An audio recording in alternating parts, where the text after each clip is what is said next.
ಚಿಂದಿ ಉಡಾಯಿಸೋ ಖಾರ ಬಣ್ಣ ರುಚಿಯನ್ನು ನೀಡುತ್ತದೆ. ಮೆಣಸಿನ ಪುಡಿ ಚಿಂದಿ ಉಡಾಯಿಸೋ ಖಾರ ಬಣ್ಣ ರುಚಿ. ವಿದ್ಯುತ್ ಶಾರ್ಟ್ ಸರ್ಕ್ಯೂಟ್ನಿಂದ ಮನೆಗೆ ಬೆಂಕಿ ಹತ್ಕೊಂಡಿದೆ. ಮನೆಗೆ ಬೆಂಕಿ ಹತ್ಕೊಂಡು ಸಿಲಿಂಡರ್ ಸ್ಫೋಟವಾಗಿರುವಂತ ಘಟನೆ ನಡೆದಿದೆ. ಸಿಲಿಂಡರ್ ಸ್ಫೋಟಗೊಂಡು ಹೊತ್ತಿ ಉರಿದಂತ ಮನೆ ಕೊಪ್ಪಳ ಜಿಲ್ಲೆಯ ಗಂಗಾವತಿ ನಗರದಲ್ಲಿ ಈ ಒಂದು ಘಟನೆ ನಡೆದಿದೆ.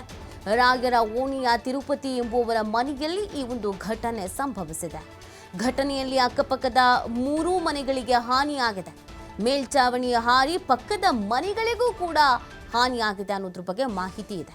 ಮನೆಯಲ್ಲಿದ್ದಂಥ 3 ಪ್ರಾಣಾಪಾಯದಿಂದ ಪಾರಾಗಿದ್ದಾರೆ. 3 ಮನೆಗಳಲ್ಲಿ ಹಣ, ಚಿನ್ನಾಭರಣ ಸುಟ್ಟು ಕರಕಲಾಗಿ ಹೋಗಿದೆ. 7 ತೊಲೆ ಚಿನ್ನ, 30,000 ನಗದು ಸುಟ್ಟು ಕರಕಲಾಗಿ ಹೋಗಿದೆ. ಬೆಂಕಿಯನ್ನು ನಂದಿಸೋಕೆ ಅಗ್ನಿಶಾಮಕ ಸಿಬ್ಬಂದಿ ಹರಸಾಹಸ ಪಟ್ಟಿದ್ದಾರೆ. ವಿದ್ಯುತ್ ಶಾರ್ಟ್ ಸರ್ಕ್ಯೂಟ್ನಿಂದ ಮನೆಗೆ ಬೆಂಕಿ ಹೊತ್ಕೊಂಡಿರುವಂಥ ಘಟನೆ. ಇದೇ ಸಂದರ್ಭದಲ್ಲಿ ಸಿಲಿಂಡರ್ ಬೇರೆ ಸ್ಫೋಟ ಆಗ್ಬಿಟ್ಟಿದೆ. ಆ ಕಾರಣಕ್ಕಾಗಿ ಅಕ್ಕಪಕ್ಕದ ಮನೆಯೂ ಸೇರಿ ಟೋಟಲ್ ಆಗಿ 3 ಮನೆ ಧಗ ಧಗ ಅಂತ ಹೊತ್ತು ಉರಿತಿದೆ. ಇನ್ನು ಮನೆ ಒಳಗಡೆ ಇದ್ದವರೆಲ್ಲ ಪ್ರಾಣಾಪಾಯದಿಂದ ಪಾರಾಗಿದ್ದಾರೆ. ಆದರೆ ಮನೆ ಒಳಗಿದ್ದ ಚಿನ್ನ ಹಾಗೆಯೇ ಹಣ ಇದೆಲ್ಲವೂ ಸುಟ್ಟು ಕರಕಲಾಗಿ ಹೋಗಿದೆ. ನೀವು ದೃಶ್ಯದಲ್ಲಿ ಗಮನಿಸ್ತಾ ಇದ್ದೀರಾ ಎಷ್ಟು ಮಟ್ಟಿಗೆ ಮನೆಯ ಒಳಭಾಗದಲ್ಲಿ ಬೆಂಕಿ ಹೊತ್ಕೊಂಡಿದೆ ಅನ್ನೋದನ್ನು ನೀವು ನೋಡ್ತಾ ಇರ್ಬೋದು. ಮನೆಯಲ್ಲಿದ್ದವರು ಪ್ರಾಣಾಪಾಯದಿಂದ ಬಚಾವಾಗಿದ್ದರೆ ಅಕ್ಕಪಕ್ಕದ ಮನೆ ಸೇರಿ ಟೋಟಲ್ ಆಗಿ 3 ಮನೆ ಸಂಪೂರ್ಣವಾಗಿ ಹಾನಿಯಾಗಿರೋದು.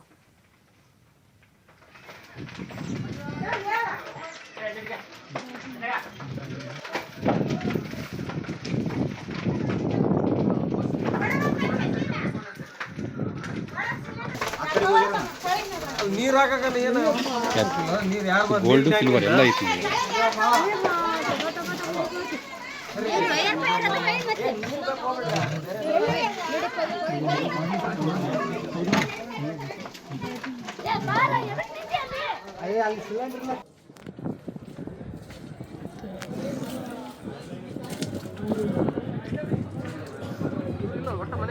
ಮನೆ ಯಾರು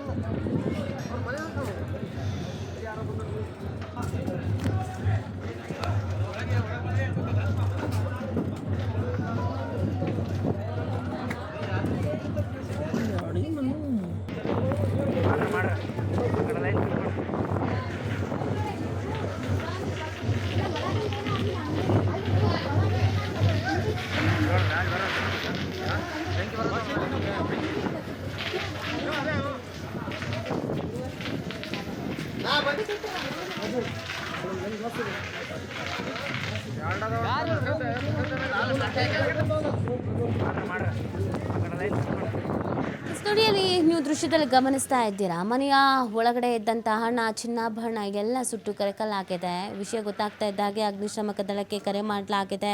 ಇನ್ನು ಅಗ್ನಿಶಾಮಕ ಸಿಬ್ಬಂದಿ ಸ್ಥಳಕ್ಕೆ ದೌಡಾಯಿಸಿದ್ದಾರೆ. ಬೆಂಕಿ ನಂದಿಸುವಂಥ ಕಾರ್ಯವನ್ನು ಮಾಡಿದ್ರೂ ಕೂಡ ಸ್ವಲ್ಪ ಮಟ್ಟಿಗೆ ಅದು ಹಿನ್ನಡೆ ಆಗಿದೆ. ಯಾಕೆ ಅಂತ ಹೇಳಿದರೆ ಒಮ್ಮೆಲೆ 3 ಮನೆಯಲ್ಲಿ ಬೆಂಕಿ ಹೊತ್ಕೊಂಡಂಥ ಕಾರಣಕ್ಕಾಗಿ ಬೆಂಕಿಯ ಪ್ರಮಾಣ ಅಥವಾ ಹೊತ್ತು ಉರಿತಾ ಇದ್ದಂಥ ತೀವ್ರತೆ ಅನ್ನೋದು ಜಾಸ್ತಿ ಇತ್ತು. ಆ ಕಾರಣಕ್ಕಾಗಿ ಸ್ವಲ್ಪ ಮಟ್ಟಿಗೆ ಹಿನ್ನಡೆ ಆದ್ರೂ ಕೂಡ ಬೆಂಕಿ ನಂದಿಸುವಂಥ ಕಾರ್ಯವನ್ನು ಮಾಡ್ತಾ ಇದ್ದಾರೆ. ಈ ಬಗ್ಗೆ ಮತ್ತಷ್ಟು ಮಾಹಿತಿ ನೀಡ್ತಾರೆ ನಮ್ಮ ಪ್ರತಿನಿಧಿ ನಾಗರಾಜ. ಸದ್ಯ ಬೆಂಕಿ ನಂದಿಸ ಆಗಿದೆಯಾ? ಕಾರ್ಯಾಚರಣೆ ಎಲ್ಲ ಮುಕ್ತಾಯವಾಗಿದೆಯಾ? ಏನೇನು ಪರಿಸ್ಥಿತಿ ನಿರ್ಮಾಣ ಆಗಿದೆ ಸದ್ಯಕ್ಕೆ ಅಲ್ಲಿ? ನೀತಿ ಏನಂದ್ರೆ ವಿದ್ಯುತ್ ಶಾರ್ಟ್ ಸರ್ಕ್ಯೂಟ್ನಿಂದ ಸಿಲಿಂಡರ್ ಬ್ಲಾಸ್ಟ್ ಆದಂತ ಘಟನೆ ಏನಂದ್ರೆ ಕೊಪ್ಪಳ ಜಿಲ್ಲೆಯ ಗಂಗಾವತಿಯ ರಾಯರ ಓಣಿಯಲ್ಲಿ ನಡೆದಿರುವಂತದ್ದು. ರಾಯರ ಓಣಿಯ ತಿರುಪತಿ ಅನ್ನುವರ ಮನೆಯಲ್ಲಿ ಈ ಅವಘಡ ಸಂಭವಿಸಿರುವಂತದ್ದು. ಏನ್ ನಿನ್ನೆ ಸಂಜೆ ವೇಳೆಗೆ ಈ ಘಟನೆ ಆಗಿರುವಂತದ್ದು. ಸರಿಸುಮಾರು 6 ಗಂಟೆ ವೇಳೆಗೆ ಈ ಘಟನೆ ಆಗಿರುವಂತದ್ದು. ಏನ್ ಶಾರ್ಟ್ ಸರ್ಕ್ಯೂಟ್ ಆಗುತ್ತೆ. ಶಾರ್ಟ್ ಸರ್ಕ್ಯೂಟ್ ನಿಂದ ಮನೆಯಲ್ಲಿರುವಂತ ಟಿವಿ ಬ್ಲಾಸ್ಟ್ ಆಗುತ್ತೆ. ಟಿವಿ ಬ್ಲಾಸ್ಟ್ ಆದ ನಂತರ ಮನೆಯಲ್ಲಿರುವಂತ 2 ಸಿಲಿಂಡರ್ ಇರ್ತವೆ. ಆ 2 ಸಿಲಿಂಡರ್ ಪೈಕಿ 1 ಸಿಲಿಂಡರ್ ಕೂಡ ಸಂಪೂರ್ಣವಾಗಿ ಬ್ಲಾಸ್ಟ್ ಆಗುತ್ತೆ. ಏನ್ ಮನೆಗೆ ಶಾರ್ಟ್ ಸರ್ಕ್ಯೂಟ್ ಏನ್ ಟಿವಿ ಬ್ಲಾಸ್ಟ್ ಆದ ತಕ್ಷಣನೇ ಮನೆಯಲ್ಲಿರುವಂತ ಕುಟುಂಬ ಸದಸ್ಯರು, ತಿರುಪತಿ ಮತ್ತು ಅವರ ಕುಟುಂಬ ಸದಸ್ಯರು ಏಕಾಏಕಿ ಮನೆಯಿಂದ ಹೊರಗಡೆ ಬಂದ ಕಾರಣ ನಿಜವಾಗ್ಲೂ ಕೂಡ ಪ್ರಾಣಾಪಾಯದಿಂದ ಪಾರಾಗಿರುವಂತದ್ದು. ಏನ್ ಸಿಲಿಂಡರ್ ಬ್ಲಾಸ್ಟ್ ನಿಂದ ಅಕ್ಕಪಕ್ಕದ 2-3 ಮನೆಗಳು ಕೂಡ ಹಾನಿಯಾಗಿರುವಂತದ್ದು. ಆ ಮನೆಯಲ್ಲಿ ಇರುವಂತ ಎಲ್ಲ ಸಂಪೂರ್ಣವಾಗಿ ಎಲ್ಲಾ ವಸ್ತುಗಳು ಕೂಡ ಸುಟ್ಟು ಕರಕಲಾಗಿರುತ್ತದೆ. ನಾವು ದೃಶ್ಯ ನೋಡ್ತಾ ಇರ್ಬೋದು ಯಾವ ರೀತಿ ಬೆಂಕಿ ಹೊತ್ಕೊಂಡಿರುವಂತದ್ದು. ಮನೆಯಲ್ಲಿ ಸರಿಸುಮಾರು ಅಂದ್ರೆ 70 ಗ್ರಾಮ್ ಚಿನ್ನ ಮತ್ತು ಅದರ ತೆಗಿ 30,000 ರೂಪಾಯಿ ನಗದು ಕೂಡ ಇರುವಂತದ್ದು. 70 ಗ್ರಾಂ ಚಿನ್ನ ಮತ್ತು 60 ನಗದು ಕೂಡ ಸುಟ್ಟು ಕರಕಲಾಗಿರುವಂತದ್ದು.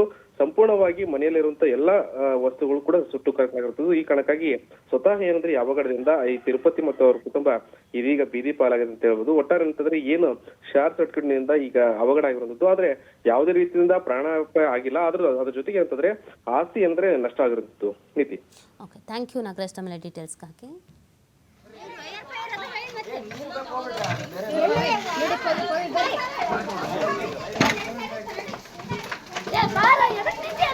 ಅಯ್ಯ ಅಲ್ಲಿ ಸಿಲಿಂಡರ್